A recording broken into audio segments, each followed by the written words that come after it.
Apa betul Nabi Muhammad jarang berdoa selesai sholat wajib? Jangan memahami hadis fi'li. Mana perbuatan Nabi? Mana perbuatan Nabi? Ucapan Nabi? Ma'udhifa ila Nabi SAW min qaulin, ucapan, au fi'lin, perbuatan, au takririn, tiga-tiga ini sunnah. Ketika Nabi ditanya, apa doa yang paling makbul ya Rasulullah? Apa kata Nabi? Jawfil lail, doa tengah malam selesai tahajud. Yang kedua, ba'dal maktubah, selesai salat fardu. Kenapa dibeda-bedakan? Qauli, fi'li, takriri. Tak pernah ulama memisahkan antara itu.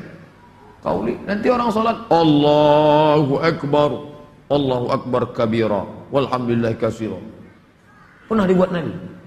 Mana pernah Nabi baca Allahu Akbar kabira? Itu takriri, sahabat yang buat. Allahu Akbar kabira, walhamdulillah katsira, subhanallah bukratan wa asila. Selesai salat Nabi tanya, siapa yang baca Allahu Akbar kabira tadi? Anak, kata sahabat. Futihal abwabus sama, terbuka pintu langit. Kulihat malaikat membuka pintu langit karena doa yang kau baca. Apa kata Abdullah bin Umar? Aku tak pernah meninggalkan Allahu Akbar kabira sejak aku mendengar doa itu. Takriri. Jadi jangan sikit-sikit. Pernah tak dibuat Nabi? Pernah tak dibuat Nabi? Pernah tak dibuat Nabi? Macam mesin teller. Baik.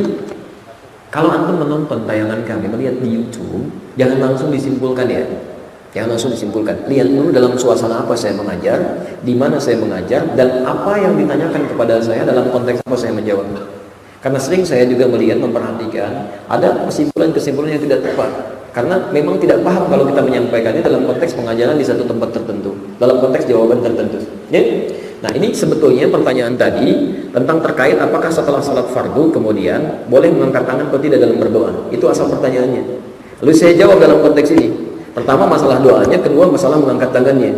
Kita sampaikan bahwa yang pertama dalam keterangan hadis-hadis Nabi SAW, Nabi SAW itu selalu memanfaatkan salatnya di dalam salatnya dengan doa, karena salat sendiri disebut dengan doa.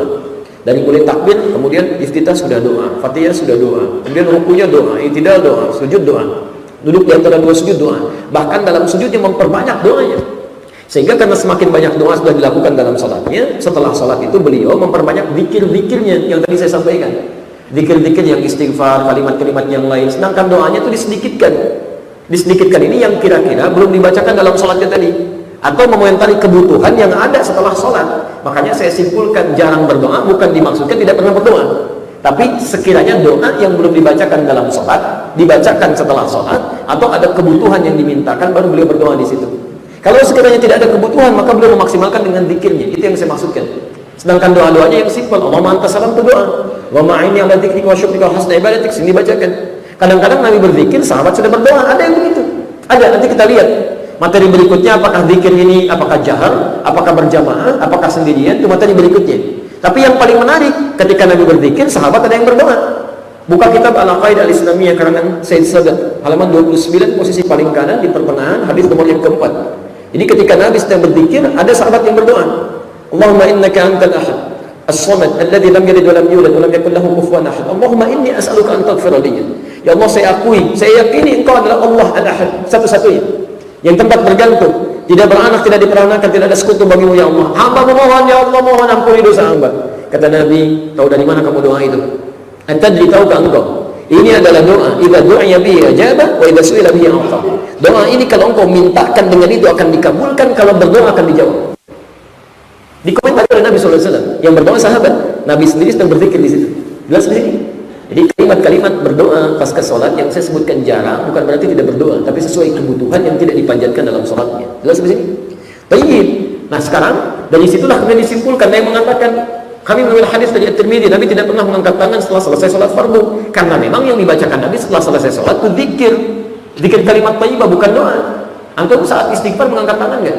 Astagfirullah, astagfirullah, astagfirullah. Kan tidak kan? Ya saat doa itu yang diangkat. Doa mengangkat tangan sering Nabi mengangkat.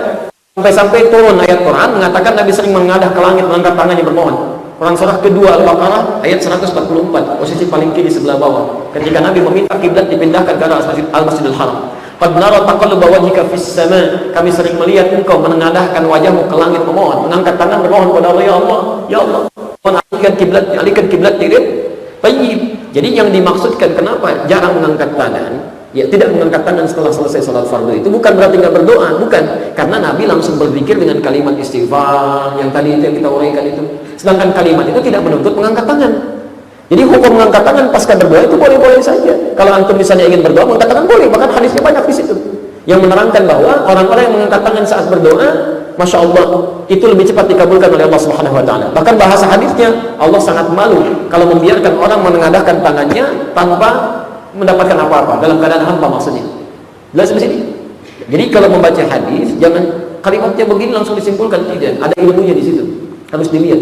Tidak semua hadis yang antum baca terjemahannya begini, maknanya begitu, belum tentu. Belum tentu. Saya sering sampaikan, salat sunnah paling baik di mana dilakukan? Di rumah, jangan sampai sini bacanya. Afdhalun nawafil fi baiti, ya, malam takunil faraid. Salat nafilah terbaik di rumahnya sepanjang bukan salat fardu. Belum selesai kalimat salat seterusnya, wa baiti huna, dan rumahku di sini.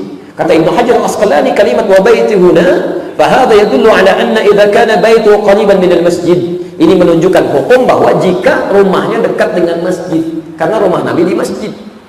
Begitu adzan, Nabi salat sunnah di dalam di rumahnya. Begitu iqamat, beliau keluar, rumahnya dekat dengan masjid. Tapi kalau rumah antum misalnya jauh dari masjid, tunaikan di masjid. Anda misalnya rumah dekat dengan masjid samping, ingin subuhan di sini, tunaikan sunnahnya di rumah supaya tempat sujudnya lebih banyak, menjadi saksi di akhirat. Tapi saya, Masya Allah, rumah di Bekasi, mau ngajar subuh misal di Istiqomah di Bandung, sholat sunnahnya di sana, nyampe sini kapan? Bukan cuma sholat subuhnya, kajian bisa kelewatan. Nah itu cara baca hadis di antaranya. Makan yang sunnah dengan apa? Tangan atau sendok? Tangan berapa jari? 3 jari. Berarti kalau 5 jari nggak sunnah. Coba baca dulu hadisnya. Mungkin antum baca dengan terjemahan, tidak dibaca dengan ilmunya. Ada balaghah di situ, ada kinayah, ada majaz. Nabi menyampaikan, makanlah kalian dengan sunnah seperti ini. 3 jari yang dipegang kurma begini. Kurma dipegang dengan 3 jarinya, mencontohkan makanlah seperti ini. Sedangkan zaman Nabi sudah ada roti disobek, yang lain dan syurbah macam-macam. Tayyib. Disepakati oleh ulama, dilihat di situ yang dimaksudkan. Disepakati itu dilihat hadisnya maksudnya. Dianalisis. Ketika dikatakan megang seperti ini bukan mengisyaratkan setiap makan harus dengan 3 jari, bukan. Maksudnya makan sesuai kadar makanan. Kalau antum makan kurma dengan 5 jari, apa maksudnya? Artinya apa? Itu bahasa Jepangnya rawok. Ambil begini, tek 5 jari. Maksudnya makan sunnah itu sesuai dengan kadar makanannya. Kalau nasi 5 jari, antum makan nasi pakai 3 jari, kapan habisnya? 3 jari. Kok lambat banget? Ini sunnah Nabi. Begitu, lihat konteksnya. Orang sudah nyiapkan sayur, dimasak-masak, berapa jam cari bumbunya, udah jadi, didiemin aja. Kenapa nggak diminum? Masih panas ya? Bukan. Kenapa? Sunnah Nabinya pakai tangan, nggak bisa ngambil tuh. Airnya nggak bisa, diulupnya nggak bisa kan? Mau ngambil mangkuk pakai 3 jari begini susah.